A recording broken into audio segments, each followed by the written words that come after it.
Hey everyone, it's Zoe here. Welcome back to my channel. Today I'm going to be telling you how to ace your 1L Torts Law School exam. So basically I've broken this up into 5 steps that I think are essential to doing well on your Torts exam. I took this exam last year, so I'm a little bit out the game, but I think I remember what worked best for me. So I'm going to share that with you, and then I'm going to show a quick practice problem and explain how I would go about answering it. And throughout, I'll show you some of the materials that I used to help me on the exam and to help me prepare for the exam. Okay, that being said, let's go ahead and get started with step 1. And step 1 is study the test. So studying the test goes for any law school exam, and what I mean by that is at most, if not all law schools, your school or professor will have a record of all of the past exams they used to test their students from previous semesters, and they should provide you with those past exams so that you can use them as practice tests. A lot of the times, but not always, the professors will also provide a model answer for each exam that they have so that you can then see exactly what the professor was looking for or the best exam in your class. These practice tests are so important for understanding how your professor writes the test and what things they are looking for you to highlight as you write your exam. And that's so important because yes, while the law is more or less taught the same from teacher to teacher, from school to school, each professor writes their own exam and wants different things, emphasize different things throughout the semester, and that's really going to matter when it comes to differentiate the students who know the material well but also answered the test well, performed on the test well. I recommend starting taking practice exams at least a month before your actual test date. This will give you plenty of time to get acclimated and will also kind of show you what you should or shouldn't be spending a lot of your time and energy on during the last few weeks of your semester, because it's going to be really hard to try to do all of your readings and go to class and study and take practice exams. You probably just don't have enough time in the day to do all of those things.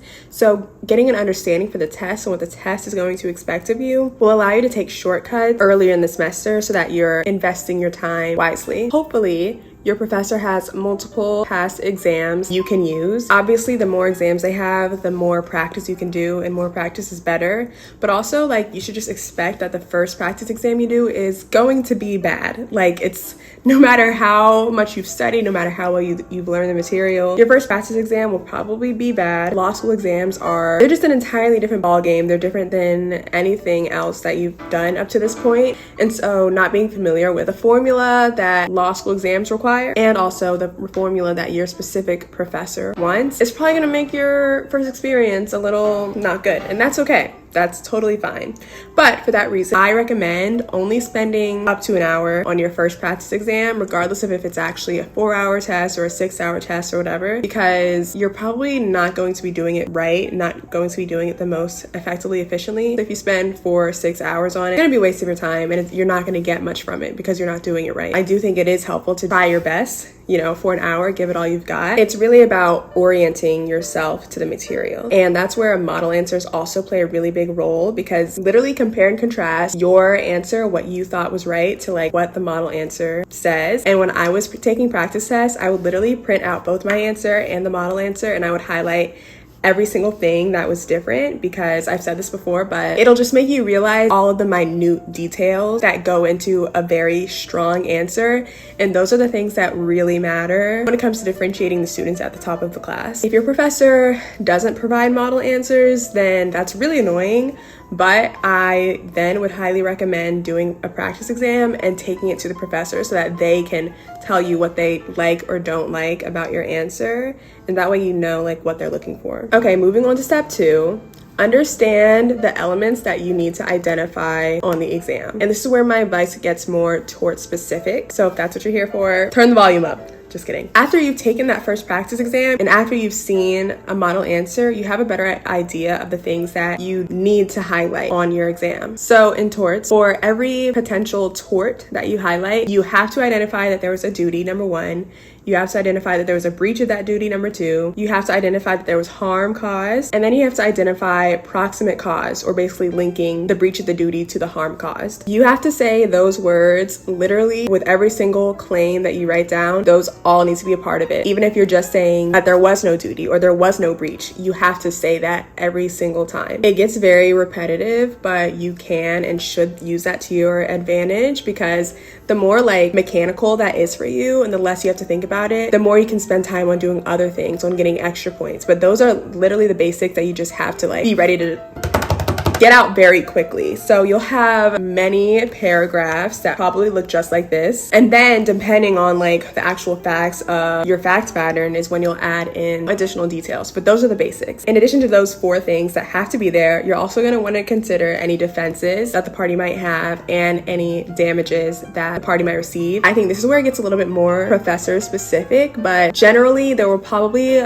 always be a defense that defendant in your case can make, and it's good to just say that, like literally just a sentence. If we were saying Sally was negligent by hitting John with her car, John can use the defense that Sally was also negligent by walking into the street while texting on her phone, just things like that. And then the damages sentence is also usually pretty simple. You can say Sally can probably recover for hospital damages, or Sally probably won't be able to recover emotional damages because courts are usually reluctant to give those for physical injuries. Or punitive damages probably won't happen because whatever, like these are all just sentences that you should have on deck, just ready to pull out at any time. If you have an open note exam, then I would just have those at the top of your paper, just the beginning of those sentences, so that you remember to write them and so that you're not thinking about sentence structure when you could be thinking about other things on the exam. If your exam is an open note, then you just have to memorize those. My Torts exam was closed book, so I just had to memorize those. Moving on to step 3, know how the elements show up in a fact pattern. So now that you know the elements that you have to identify, you have to get comfortable and you have to get familiar and good at like being able to identify those elements in a fact pattern. Your professor's whole job basically is to hide things in the facts. So instead of saying John negligently hit Sally with his car, your professor might type something like, John was so excited to go to the Yankees game for his 36th birthday. Since he had to stop to get gas, he was rushing and didn't want to miss the first pitch. As he was speeding down a local road, a light turned red and he had little time to react. He slammed on the brakes, but he couldn't stop in time, hitting Sally and causing her to fall and break her arm. So from that fact pattern, you would say John was driving negligently, but there also might be a products liability case if his brakes are the problem, why he wasn't able to stop in time. Was Sally crossing the street before she should have been? Like there's just a lot of things in that little tiny fact pattern that I just made up. And your professor is going to be like adding all those potential claims in there. So we'll talk more about that when I do the example at the end of the video, but you have to practice knowing that all of those things are going to be hiding in the exam. Step 4, memorize some case names and their rule. Okay, so again, if I say memorize and your test is open book, then like don't memorize, just make sure you have it very easily available to you. But it's going to be very useful for you to memorize at least one case name for every topic that you cover in your class. I'll show you this chart that I made where I had all the issues that I knew could come up on the exam, and then I had at least one case name that I could cite if that issue came up, and then I had a restatement section that I could also cite if that section came up. And your citation style will also depend on your professor, so make sure you ask them about that. But I think most professors generally they want you to just say the case name if you state a rule. So if I wanted to say that John's employer is going to be vicariously liable for hitting Sally because John was on the clock while he was driving and the Yankees game was actually in the scope of his employment for some reason, I would just literally type that sentence and then put parentheses Christensen. And my professor was fine because he knew what that case meant. Like I didn't have to explain any details of the case. A few professors do want you to say details about the case, but again, that's just something to know. And even then, it's very useful to know exactly what cases you're going to cite for what issues so that you're not spending time thinking about that on the exam. On these exams, time really is of the essence. It's what is going to separate most people, because most people know the material by the time they get to the final. It's really just a matter of who can type it out the fastest and the clearest and, all that. When I say memorize the case, I mean just memorize the one sentence rule from the case, which will help you, again, just be faster when you're typing out your answers. And then step 5, I have practice. I'm sure it's obvious, but like practice really does make all the difference. You want your brain to be doing as little work as possible on test day. Like you want it to be very like muscle memory type of thing. Especially like for me, my Torts exam, it was a relatively short amount of time and there was no word count. So the people who did best in the class are the people who could type the most in that short period of time, which isn't really fair in my opinion. But if that's the game that you're playing, then you have to like maximize your chances of succeeding at that, which means you need to be typing the whole time, which means you can't really pause to think. So practicing having that information down mechanically, so important. Before my Torts exam, I was a little bit insane. I was breathing, eating, sleeping Torts. I had an 80-page outline, which I didn't make. It was like from the year before me, but I'm not gonna show you because it was literally just verbatim everything my professor had said in class. And I just like used the speech feature on Word or whatever, and I would just listen to it.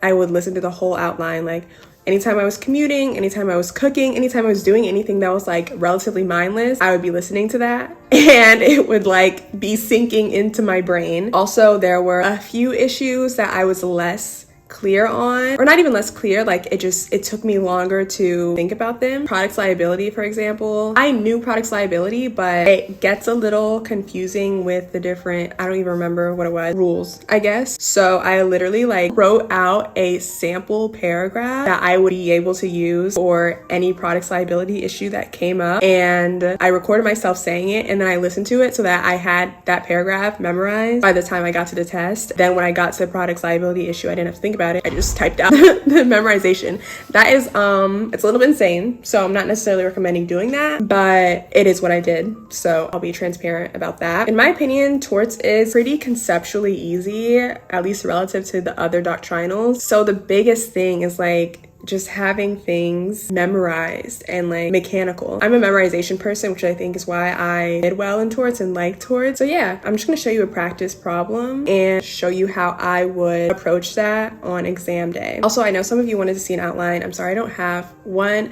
I don't have one that I own, so that's why I'm not showing you one. But like I said, the outline that I did have, it was literally verbatim what the professor said. You should never be taking that much of an outline into an exam. Bringing 80 pages into the exam would have been way too much. That's way too much flipping through. If your exam is online and open book and you can just control F, then that might be helpful. But even still at that point, like you're spending time searching for things when you should have just the issues and the rules memorized. Like that is the most important thing, and understanding them so you know when to apply them. Okay, so onto this practice problem. I just looked this up on Google and it was the first thing that came up. So David is driving 25 miles per hour in a 25 mile per hour zone down a 4-lane street where there are children playing. One 9-year-old child, Kevin, runs into the street chasing a soccer ball. David, without looking over his shoulder, swerves into the other lane to avoid Kevin, and in the process, he hits a car driven by Peter that was speeding past him in the left lane going in the same direction. Peter loses control of his car, hits a telephone pole, and is seriously and permanently injured. The telephone pole, owned by the local phone company Teleco, easily snaps into 2 pieces and hits Kevin, who is still in the street, knocking him unconscious and resulting in permanent injuries. Teleco never did any testing of its poles to establish how easily the poles broke. The only factor used in manufacturing the poles was cost. The poles were made of low-quality trees and were not treated in any significant manner except for a coating of tar. No reinforcement was used on the poles. Question: what are the various liabilities and rights of the parties involved? So that last question is pretty much how any Torts exam is going to be phrased. I mean, they might use different wording, different language, but like the point is like who can sue who and for what. The first thing that I would do on this exam, on any Torts exam, is I would just make a bullet point list of all of the parties who can sue, and then in parentheses write the broad category that they would be suing under. Okay, so I'm just gonna go down the list of like all the characters that this mentions. So we're gonna start with David.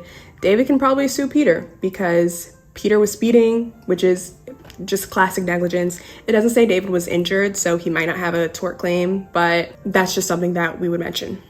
And then I would say David can sue Kevin because Kevin was in the street when he shouldn't have been, which made him swerve, blah, blah, blah, whatever. But we have to remember that Kevin is 9 years old, so that David suing Kevin is actually probably going to be David suing Kevin's parents, which we should know in parentheses.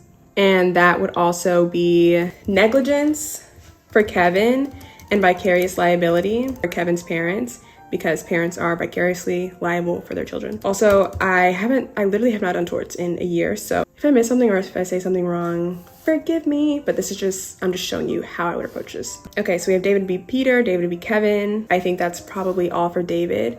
And then we can go to Peter. We can have Peter v. David. David swerved into Peter's lane. That's just a classic negligence thing. He should have looked over his shoulder. We also have Peter v. Teleco. That's just a products liability case. They should have used better wood. Then we have Peter v. Kevin also. That's gonna be like a proximate cause issue, but Peter can claim that Kevin going into the street, causing David to swerve, is what caused Peter to spin out of control or whatever. So you can see how that's going to be a proximate cause issue because we have to jump from this is that, but I think he could probably make that claim. And then we have Kevin's claims. So, okay, Kevin will probably sue David and Peter. Kevin is probably going to have the least success in these claims, which is something that I would note if I were writing this exam. But he can sue David and Peter because David caused Peter to crash to the pole, which caused the pole to hit him and, you know, causes injuries. That's also going to be another proximate causation issue that I would note if I were writing this exam. And then Kevin can also sue Teleco for the same reasons. Okay, so now that I have all these written down, I'm just going to take a look at my chart that I have and see if any other of these might apply. No. I guess you could have Kevin suing his parent for entrusting him to be in the streets. And then if you really wanted to get in the weeds, which I'm not going to do right now, you could have Peter's partner suing consortium, which basically just means that the partner can enjoy Peter's company less because of his injuries. But since that's not mentioned, I'm not going to bring that up. So yeah, that's all I'm going to do. So then let's take a look at this. We have 6, 7, 8, 9, 10 claims here. And for each of these claims, this is what I would do. I would type out my sample paragraph. I'm not gonna type the whole thing out now, but I'll just show you like one sample paragraph. So for this first one, I would be like, D had a duty to P to drive with, I forget the exact phrasing that they use in torts, but a reasonable amount of care. And then I would say, D breached that duty by swerving into his lane without looking.